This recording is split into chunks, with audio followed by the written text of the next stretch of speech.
Big boss season 7 തുടങ്ങിയപ്പോൾ super star ആയിട്ട് കയറി വന്ന ഒരു കോമണറാണ് നമ്മുടെ അനീഷ് ഏട്ടൻ. ശരിക്കും പറഞ്ഞാൽ അനീഷിന്റെ ആദ്യത്തെ ഒരു പെർഫോമൻസ് ഒക്കെ കണ്ടപ്പോൾ ഇത് ബിഗ് ബോസ് മെറ്റീരിയൽ ആണ്, ബിഗ് ബോസിന് ഏറ്റവും നല്ല രീതിയിൽ കോണ്ടന്റ് കൊടുക്കാൻ കഴിവുള്ള ഒരു വ്യക്തിയാണ് എന്നൊക്കെ എല്ലാവരും പറഞ്ഞു. കുറച്ചു പേരൊക്കെ പറഞ്ഞു ചൊറിയനാണ്. ഈ ചൊറിയാണ് സത്യത്തിൽ ബിഗ് ബോസിൽ വേണ്ടത് എന്നാണ് എനിക്ക് തോന്നിയ ഒരു കാര്യം. പക്ഷെ ഒരു 2 വീക്സ് കഴിഞ്ഞതിന് ശേഷം അനീഷ് ആരടുത്തും അങ്ങോട്ട് പോയി ഒരു കോണ്ടന്റ് ഉണ്ടാക്കാതെ തൻ്റെ അടുത്തേക്ക് വരുന്നവരെ മാത്രം അവരെ ചൊറിഞ്ഞുകൊണ്ട് മാത്രം കോണ്ടന്റ് ഉണ്ടാക്കാൻ തുടങ്ങിയായിരുന്നു. പക്ഷെ ഇപ്പോൾ വീണ്ടും എല്ലാവരും ആ ഒരു ആദ്യത്തെ 2 ആഴ്ച കണ്ട അനീഷിനെ വീണ്ടും ചൊറിഞ്ഞിളക്കാനായിട്ട് അങ്ങോട്ട് കുറച്ച് പേര് ചെന്നു കൊടുക്കുന്നു. അക്കൂട്ടത്തിൽ ഏറ്റവും പ്രധാനിയാണ് ആദില ആൻഡ് നൂറ. നൂറയെ സംബന്ധിച്ചിടത്തോളം ശരിക്കും പറഞ്ഞാൽ ഇപ്പൊ നല്ലൊരു വീണ് കിട്ടിയ അവസരമാണ്. ബിഗ് ബോസ് തന്നെ നൂറയ്ക്ക് കുറെ കോണ്ടന്റ് കൊടുക്കാനുള്ള അവസരങ്ങൾ ഇങ്ങനെ കൊടുത്തുകൊണ്ടിരിക്കുകയാണ്. നൂറയും ആദിലയും ബിഗ് ബോസ് ഹൗസിൽ എന്താണ് ചെയ്യുന്നതെന്ന് പലപ്പോഴും ഞാൻ ചിന്തിച്ചിട്ടുണ്ട്. അവര് പുറത്ത് നല്ല ഒരു സപ്പോർട്ട് കിട്ടാൻ പാകത്തിന് അവർ രണ്ടുപേരും നന്നായിട്ട് സംസാരിക്കുന്നുണ്ട്. അവരുടെ ഗെയിം അല്ല, അവർ പരസ്പരം അങ്ങോട്ടും ഇങ്ങോട്ടും സംസാരിക്കുന്ന കാര്യങ്ങളും അവർ ഷെയർ ചെയ്യുന്ന ഡിസ്കസ് ചെയ്യുന്ന കാര്യങ്ങളുമാണ് പുറത്തെല്ലാവരും ആഘോഷിക്കുന്നത്. അതൊരു സ്ട്രാറ്റജിയാണ്, അതൊരു ഗെയിം ആയിട്ട് അല്ലെങ്കിൽ അവർ ഇറങ്ങി കളിക്കുന്നുണ്ടോ എന്ന് ചോദിച്ചാൽ അല്ല, മേ ബി അതൊരു സേഫ് ഗെയിം ആയിരിക്കും, അങ്ങനെ പറയാൻ പറ്റും. പക്ഷെ അവരുടെ ഒരു സ്ട്രാറ്റജി ഉണ്ട്. അതായത് അവർ ബിഗ് ബോസ് ഹൗസിലേക്ക് പോകുമ്പോൾ എല്ലാവരും ബിഗ് ബോസ് ഹൗസിലേക്ക് പോകുമ്പോൾ ഈ പറയുന്ന കപ്പ് മേടിച്ചുകൊണ്ട് വരാം എന്നാരും ചിന്തിക്കത്തില്ല. പകരം തന്നെ കുറിച്ചുള്ള ഒരു ഇമേജ് ഉണ്ട്, അതിങ്ങനെ മാറ്റണം, അത് അങ്ങനെ മാറ്റണം എന്ന് ചിന്തിക്കുന്നവരുണ്ട്. അക്കൂട്ടത്തിൽ 2 പേരാണ് ആദിലയും നൂറയും എന്ന് എനിക്ക് തോന്നുന്നുണ്ട്. കാരണം എന്ന് വെച്ചാൽ അവർക്ക് എന്തായാലും സമൂഹത്തിൽ കുറേയധികം നെഗറ്റീവ്സ് ഉണ്ട്. കുറേ പേരൊന്നും സമൂഹത്തിൽ അവരെ അക്സെപ്റ്റ് ചെയ്യുന്നില്ല.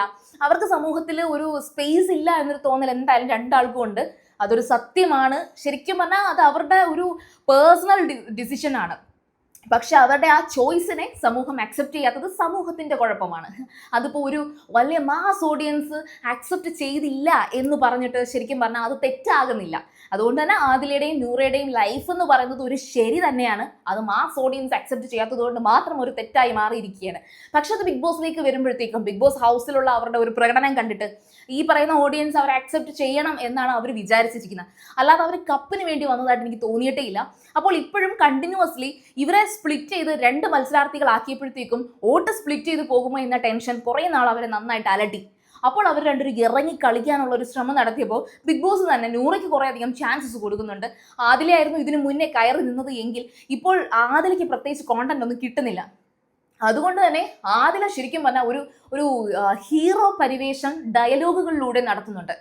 ശരിക്കും അതാണെങ്കിലും കുഴപ്പമില്ല. നമ്മൾ രജനീകാന്ത് ഇല്ലേ, രജനീകാന്ത് വലിയൊരു ആക്ഷൻ ആയിട്ടുള്ള വലിയ കാര്യങ്ങളൊന്നും ചെയ്തില്ലെങ്കിലും ചുമ്മാ കൈവച്ച് ഇങ്ങനെ ആക്കുമ്പോൾ തന്നെ ഈ പറയുന്ന ഗുണ്ടകളെല്ലാം പറന്നു പോകുന്നത് നമ്മൾ കാണാറുണ്ട്. അല്ലാതെ ഇറങ്ങിപ്പോയി ഇടിച്ച് ചോരയൊക്കെ തുപ്പുന്ന ലെവലിലേക്ക് പണ്ട് രജനീകാന്ത് കളിക്കുമായിരുന്നു. പക്ഷെ ഇന്ന് സിനിമകളിൽ നമുക്ക് അത്രയും കാണാൻ പറ്റില്ല.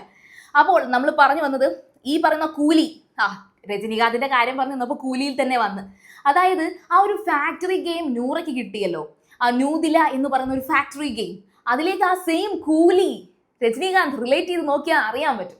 ഇപ്പൊ കിട്ടിയതാണ് കേട്ടോ ആ കാര്യം. അപ്പോൾ അതില് ഈ പറയുന്ന നൂറയ്ക്ക് നല്ലൊരു കോണ്ടന്റ് എല്ലാവരിലും കൊണ്ടുപോയി എത്തിക്കാൻ പറ്റി.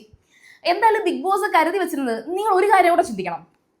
ബിഗ് ബോസ് ഇപ്പം ഫോർ എക്സാമ്പിൾ അനീഷിന് ഇനി അങ്ങോട്ട് ആരെയും നോമിനേറ്റ് ചെയ്യാൻ പറ്റത്തില്ല എന്നൊരു ഇതുണ്ടല്ലോ, അത് ബ്രേക്ക് ചെയ്യാൻ ബിഗ് ബോസ് തന്നെ മറ്റൊരു ചാൻസ് കൊടുക്കും. നൂറയ്ക്ക് ഇനി ഡയറക്റ്റ്ലി എല്ലാവരെയും നോമിനേറ്റ് ചെയ്യാൻ പറ്റുമെന്നുണ്ടല്ലോ, അത് ബ്രേക്ക് ചെയ്യാനും ബിഗ് ബോസ് ഒരു അവസരം അവിടെ ഉണ്ടാക്കും. അതുപോലെ നൂറയെ ആരും നോമിനേറ്റ് ചെയ്യാൻ പറ്റത്തില്ല എന്ന് പറഞ്ഞില്ലേ, എന്നാൽ ബിഗ് ബോസ് ഡയറക്റ്റ്ലി നൂറയെ നോമിനേറ്റ് ചെയ്യും. അതായത് ഈ എവിക്ഷന് വേണ്ടിയിട്ട് ബിഗ് ബോസ് തന്നെ നൂറയെ നോമിനേറ്റ് ചെയ്യും. കഴിഞ്ഞ സീസണിൽ നിന്ന് ഏറ്റവും വ്യത്യസ്തമായ മറ്റൊരു കാര്യം ഇതാണ്, ഒന്നും പ്രെഡിക്റ്റ് ചെയ്യാൻ പറ്റത്തില്ല. പ്രെഡിക്റ്റ് ദ അൺപ്രെഡിക്റ്റബിൾ എന്ന് പറയുന്നത് കണക്കാണ് ഈ സീസൺ എന്ന് പറയുന്നത്. സോ നൂറയുടെയോ ആദിലയുടെയോ ഒക്കെ അല്ലെങ്കിൽ എന്തെങ്കിലും ഒരു പവർ അവിടെ കിട്ടുന്ന ആൾക്കാരെയൊക്കെ നിങ്ങൾ ചിന്തിക്കേണ്ട കാര്യം എന്ന് വെച്ചാൽ, ഇതൊന്നും ഈ പറഞ്ഞ 65 ഡേയ്സ് നിങ്ങൾക്ക് ഇവിടെ നിൽക്കാൻ പറ്റുമോ, നീ രക്ഷപ്പെട്ടല്ലോടി എന്നൊക്കെ നൂറയെ പറഞ്ഞതൊക്കെ വെറുതെയാണ്. അതൊക്കെ ബിഗ് ബോസ് എടുത്ത് കളയാനുള്ള പണി ഇവിടെ വേറെ നടത്തും. പക്ഷെ ആ അവസരങ്ങൾ കിട്ടുമ്പോൾ അവർക്ക് സ്ക്രീൻ സ്പേസ് കിട്ടുന്നുണ്ട്, അവർക്ക് കുറച്ച് ഗെയിം കളിക്കാനും അതുപോലെ എല്ലാവരുമായിട്ട് ഇന്ററാക്ട് ചെയ്യാനും ഒക്കെയുള്ള ഒരു അവസരം കിട്ടുന്നുണ്ട്. അങ്ങനെ മാത്രമേ ചിന്തിക്കാൻ പറ്റൂ. അപ്പോൾ നമ്മൾ പറഞ്ഞു വന്നത്, ഞാൻ ആ ആദിലയുടെ കേസ് പറയുകയാണ്. ആദില ശരിക്കും പറഞ്ഞാൽ ഇപ്പോൾ കോണ്ടന്റ് ഇല്ലാതെ ഒന്ന് ഫ്രസ്ട്രേറ്റഡ് ആകുന്നുണ്ട്. ഈ പറയുന്ന എവിക്ഷൻ നോമിനേഷനിലേക്ക് ഏറ്റവും കൂടുതൽ 7 പേരാണ് ശരിക്കും പറഞ്ഞാൽ ആദിലയെ അവിടെ വോട്ട് ചെയ്തത്. കുത്തിത്തിരിപ്പും അതുപോലെ തന്നെ മാറ്റിപ്പറച്ചിലും ഗ്രൂപ്പിസവും എല്ലാം ആദിലയെ കുറിച്ച് കുറ്റങ്ങളായിട്ട് പറയാം. കാരണം ആദില അതൊക്കെ അവിടെ ചെയ്യുന്നുണ്ട്. പക്ഷേ ആദില അങ്ങോട്ട് ഗെയിം കളിക്കുന്നുമില്ല. പിന്നീട് മറ്റൊരു വേർഷനാണ് പലപ്പോഴും ആദില. എന്നാൽ ആദില പറയുന്ന പല പോയിന്റ്സുകളും പല വാക്കുകളും അല്ലെങ്കിൽ ആദില നൂറയെടുത്ത് കാണിക്കുന്ന ഒരു ഇന്ററാക്ഷൻ ഒക്കെ നമുക്ക് കൈയടിക്കാൻ പാകത്തിന് സൂപ്പറാണ്. അതുകൊണ്ട് ബിഗ് ബോസിൽ ഗെയിം കളിച്ച് മുന്നോട്ട് പോകാൻ പറ്റത്തില്ലല്ലോ. അപ്പോൾ ബിഗ് ബോസിൽ സഹ മത്സരാർത്ഥികളെല്ലാം കൊണ്ട് ഏറ്റവും കൂടുതൽ നോമിനേറ്റ് ചെയ്തത് ആദിലയെ ആയതുകൊണ്ട് ആദില എന്തായാലും ഇന്നലെ തന്നെ ഒരു കാര്യം തീരുമാനിച്ചിട്ടുണ്ട്. ഇനി ഇവിടെ അടങ്ങി ഒതുങ്ങി ഇരുന്നിട്ട് നൂറെ നോക്കിക്കൊണ്ട് ഫ്ലേർട്ട് ചെയ്തിരുന്നിട്ട് കാര്യമില്ല, പകരം ഇങ്ങോട്ട് വന്നില്ലെങ്കിൽ അങ്ങോട്ട് പോയി കിട്ടിയ അവസരം ഉപയോഗിക്കണം എന്ന്. അങ്ങനെ ഇരുന്നപ്പോഴാണ് വെസൽ ക്ലീനിങ്ങിൽ കിടക്കുന്ന ആദിലയുടെ മുന്നിലേക്ക് അനുമോൾ ഒരു അവസരം ഇട്ട് കൊടുക്കുന്നത്. ആ അനുമോളും നൂറയും കൂടെ ഒരു തമാശ ഒപ്പിക്കാൻ വേണ്ടി അവരുടെ ക്യാപ്റ്റനായിട്ടുള്ള അനീഷിന്റെ അടുത്ത് വന്നിട്ട്, അനീഷ് ഏട്ടാ ആദില ആ പാത്രങ്ങളൊന്നും കഴുകാതെ അവിടെ കിടന്ന് ഉറങ്ങുന്നു എന്ന് പറഞ്ഞു. ആദില ഈ സമയം മറ്റേ വേദലക്ഷ്മി ജയിലിൽ മറ്റേ കളിമണ്ണ് വെച്ചിട്ട് പ്രതിമ ഉണ്ടായിക്കൊണ്ടിരിക്കുകയാണ്. അതിന് മോഡലായിട്ട് ആദില പോയി അവിടെ ഇരുന്ന് കൊടുത്തായിരുന്നു. അവിടെ ഇരുന്ന് കൊടുത്ത് മോഡലിന്റെ പരിപാടിയൊക്കെ കഴിഞ്ഞിട്ട് ആദില കിടന്നൊന്നും മയങ്ങിപ്പോയി. ഈ സമയത്താണ് അനുമോൾ തമാശ കാണിക്കാൻ വേണ്ടിയിട്ട് അനീഷേട്ടനെ വിളിച്ചുകൊണ്ട് വരുന്നത്. അനീഷ് ആണെങ്കിൽ ആദിലയുടെ ആ ഒരു കിടത്താനിട്ട്, ആദില എഴുന്നേക്കൂ, പാത്രം കഴുക്, ഉറങ്ങാൻ പാടില്ല, ഉറങ്ങുന്നതിന് മുന്നേ പാത്രം കഴുകിയിരിക്കണം എന്ന് പറഞ്ഞു. സംഭവം അനുമോള് തമാശയായിട്ട് കണ്ട കാര്യം, അനുമോളും നൂറയും ഉണ്ട് രണ്ടുപേരും തമാശയായിട്ട് കണ്ട കാര്യം അനീഷ് അവിടെ അങ്ങ് സീരിയസ് ആക്കി. അപ്പോഴത്തേക്കും ഇറിറ്റേഷനായി. പിന്നെ ആദിലേന്നല്ല, സത്യം പറഞ്ഞാൽ നമുക്ക് ഓൾമോസ്റ്റ് എല്ലാ സ്ത്രീകൾക്കും അടുക്കളയിൽ വന്നിട്ട് നീ എന്താ അത് ചെയ്തില്ലേടി, നീ ഇതൊന്ന് അരിഞ്ഞു വെക്ക് എന്ന് പറഞ്ഞ് ചെയ്യിപ്പിക്കുമ്പോൾ ഒരു ചെറിയ ചൊറിച്ചിൽ വരത്തില്ലേ, അതേപോലെ അതിലേക്ക് അത് അനീഷ് വന്നിങ്ങനെ ആർഗ്യൂ ചെയ്ത് അല്ലെങ്കിൽ അത് ഇത് എന്ന് പറഞ്ഞത് ഇഷ്ടപ്പെട്ടില്ല. പിന്നെ കിട്ടിയ അവസരം ഒന്ന് മയങ്ങിപ്പോയി, ഞാൻ ചെയ്യുമല്ലോ എന്നുള്ളൊരു ലെവലിലേക്ക് ആദില മാറ്റി. പക്ഷെ അതങ്ങ് വലിച്ച് നീട്ടി ഓവറാക്കി ലൈവിൽ കണ്ടവർക്ക് മനസ്സിലാവും അത്രയ്ക്ക് ഓവർ ആവണ്ടായിരുന്നു. അപ്പം നൂറ പറയുന്നുണ്ട്, ഇത്ര ഓവർ ആവണ്ട ബേബി, ബേബി ഇത് വേണ്ട, ഓവറാണ് ബേബി എന്നൊക്കെ പറയുന്നുണ്ട്. പക്ഷെ കിട്ടിയ അവസരത്തിൽ ആദില നമ്മളെ അനുമോളെയും കുറ്റം പറയുന്നുണ്ട്. ഈ സമയത്തിന് അനുമോളും നൂറയൊക്കെ അത് കഴുകി വെച്ചു, വെസൽ മൊത്തം ക്ലീൻ ചെയ്തു. എന്നിട്ട് അനുമോൾ വന്നിട്ട് അനീഷിനോട് പറയുന്നുണ്ട്, ഞാനത് കഴുകി വെച്ചല്ലോ, ഇനി എന്താ പ്രശ്നം, ആരെങ്കിലും കഴുകി വെച്ചാൽ പോരെ. വിളിച്ചോണ്ട് വന്നത് അനുമോളാണ്, തമാശയ്ക്കാണെങ്കിലും അനുമോളാണ് വിളിച്ചുകൊണ്ട് വന്നത്. അങ്ങനെ പിന്നെ അങ്ങോട്ട് അനീഷിന്റെ ബെഡ് എടുത്ത് മാറ്റിയിടുന്നു, പില്ലോ എടുത്ത് മാറ്റിയിടുന്നു. മൊത്തത്തിൽ ആദില അനീഷിനെ ഇട്ട് അങ്ങ് സഫക്കേറ്റഡ് ആക്കുകയാണ്. ശരിക്കും അനീഷ് നല്ലൊരു കോണ്ടന്റ് ആണ്. അതായത് പുറത്ത് പോസിറ്റീവോ നെഗറ്റീവോ നല്ലൊരു ഹൈപ്പ് ഉണ്ട്, ഏകദേശം അത് പോസിറ്റീവ് ആണെന്നുള്ളത് ആദിലേക്ക് അറിയാം. ഈ പോസിറ്റീവ് ആയിട്ടുള്ള ആളെയോ നെഗറ്റീവ് ആയിട്ടുള്ള ആളെയോ, ടൂ മച്ച് പോസിറ്റീവ് അല്ലെങ്കിൽ ടൂ മച്ച് നെഗറ്റീവ് ആയിട്ടുള്ള ആളെ പോയി എങ്ങനെ ട്രിഗർ ചെയ്താലും ഈ പറയുന്ന ആൾക്കും കൂടെ സ്ക്രീൻ സ്പേസ് കിട്ടും.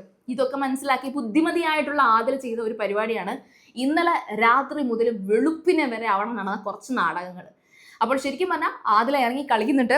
അപ്പം അനുമോൾ അറിയാണ്ട് കൊടുത്തൊരു കോണ്ടന്റ് ആണ് ശരിക്കും ആ ഒരു സംഭവം. അവിടെ ആദിലയ്ക്ക് മാത്രമല്ല അനീഷിനും ഈ പറഞ്ഞ ഒരു സ്പേസ് അവിടെ കിട്ടുന്നുണ്ട്. ആദില തുടക്കം കുറച്ച് ഓവറാക്കി, അല്ലെങ്കിൽ തുടക്കം കുറച്ച് സ്ലോ ആയിട്ട് തുടങ്ങി. പക്ഷെ അനീഷിന് ആദില ചെയ്ത പല പ്രവർത്തികളും ചൂണ്ടിക്കാണിച്ചുകൊണ്ട് അനീഷ് കോണ്ടന്റ് ഇല്ലാതിരുന്ന അനീഷിന് അവിടെ കയറി വരാൻ സാധിക്കും. അപ്പൊ അതുകൊണ്ടാണ് ഞാൻ തുടക്കം പറഞ്ഞത്, അനീഷ് സത്യം പറഞ്ഞാൽ ഇങ്ങോട്ട് കിട്ടുന്നവരെയാണ് അനീഷ് കോണ്ടന്റ് ആക്കുന്നത്. ആദിലയും ഇപ്പോൾ ഏകദേശം കിട്ടിയ അവസരം മുതലാക്കിക്കൊണ്ടിരിക്കുകയാണ്. അപ്പൊ രണ്ടുപേരും എന്തായാലും അവിടെ ഒരു സ്ക്രീൻ സ്പേസ് ഉണ്ടാക്കി എടുത്തിട്ടുണ്ട്. അപ്പോൾ ഏതാണ് ശരി, നിങ്ങൾക്ക് still now Adila or Aneesh ആരെയാണ് കൂടുതൽ ഇഷ്ടം എന്നുള്ളത് കമന്റ് ചെയ്യുക. അതുപോലെ തന്നെ സീരിയൽ ഗ്രാൻഡ് ഫസ്റ്റ് ടൈം കാണുകയാണെങ്കിൽ ഉറപ്പായിട്ടും ചാനൽ ഒന്ന് സബ്സ്ക്രൈബ് ചെയ്യുക. വീഡിയോ ഇഷ്ടപ്പെട്ടാൽ ലൈക്ക് ചെയ്യാം, കമന്റ് ചെയ്യാം, ഷെയർ ചെയ്യുക. അപ്പോൾ ഞാൻ വരാം. ബൈ.